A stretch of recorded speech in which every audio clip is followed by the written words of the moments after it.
வணக்கம் அன்புறவுகளே, எல்லாரும் எப்படி இருக்கிறீங்கள்? நல்லா இருக்கிறீங்களா? எல்லோரும் நலமாக இருக்க வேண்டும். நானும் நல்லா இருக்கிறேன். என்னுடைய காணொளி பார்த்து எனக்கு சப்போர்ட் பண்ணுற அனைத்து அன்புறவுகளுக்கும் ரொம்ப ரொம்ப நன்றி. இன்றைக்கு ஒரு சுவையான பொரித்த பாவக்காய் சம்பல் செய்திருக்கிறேன். அதை நான் எப்படி செய்திருக்கேன்னு சொன்னால் வாங்க பார்ப்போம். பாவக்காயை நான் உப்பு போட்டு கழுவி சுத்தமாக சிறு சிறு துண்டுகளாக வெட்டி எடுத்திருக்கேன். இதை நாங்கள் இப்போ பொரிச்சு எடுப்போம். பொரிச்சு எடுத்துக்கொள்வோம். டிஷ்யூவில் எண்ணெய் தன்மை இருக்கக்கூடாது. இப்போ நாங்கள் டிஷ்யூவில் 2-3 தடவை இந்த பொரித்த பாவக்காவை நாங்கள் இது பண்ணி எடுக்க வேணும். அதே போல் நான் கொஞ்சம் வெங்காயமும் பொரிச்சு எடுக்கிறேன். இன்றைக்கு கொஞ்சம் வித்தியாசமாக இந்த பாவக்காய் சம்பல் செய்ய போகிறோம். நல்ல சுவையாக இருக்கும். வெங்காயத்தையும் நாங்கள் பொரிச்சு ஒரு டிஷ்யூவில் எடுத்துக்கொள்வோம். அதுக்கு பிறகு சம்பலுக்கு தேவையானதெல்லாம் நான் வெட்டி எடுத்து வச்சிருக்கிறேன். பாருங்க, பொரித்த வெங்காயம், பாவக்காய், லெமன், கொத்தமல்லியில் பச்சை மிளகாய், ஒரு பூண்டு, தக்காளி பழம் இதெல்லாம் நான் எடுத்து வச்சுருக்கேன். இப்போ நாங்கள் இந்த பாவக்காய் சம்பளை செய்வோம். முதல் பாவக்காயை சேர்த்துக்கொள்ளுவோம். அதனோட தக்காளி பழம் நான் வெட்டும் போது அதுக்குள்ளே இருக்கிற விதைகள் எல்லாம் எடுத்துட்டு இதைத்தான் வெட்டி எடுத்துருக்கேன். பாருங்கள், இதில் உள்ளுக்குள்ள இந்த விதைகள் இல்லை. அப்போ தான் நல்ல.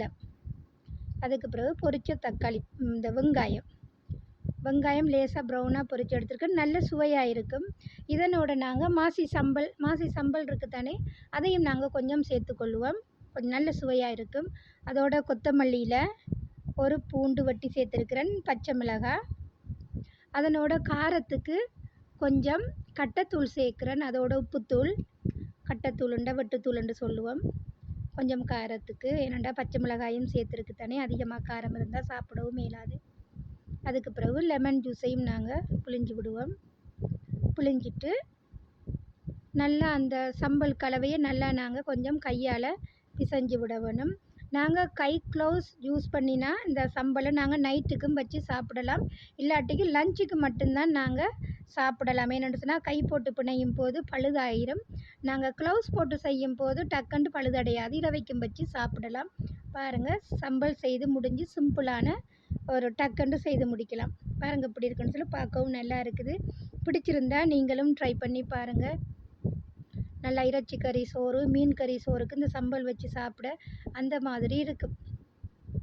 மாசி சம்பல் போட்டு செய்யக்குள்ள அது ஒரு சுவையாகத்தான் இருக்கும். காணொளி பிடிச்சிருந்தா சப்போர்ட் பண்ணுங்க உறவுகளே.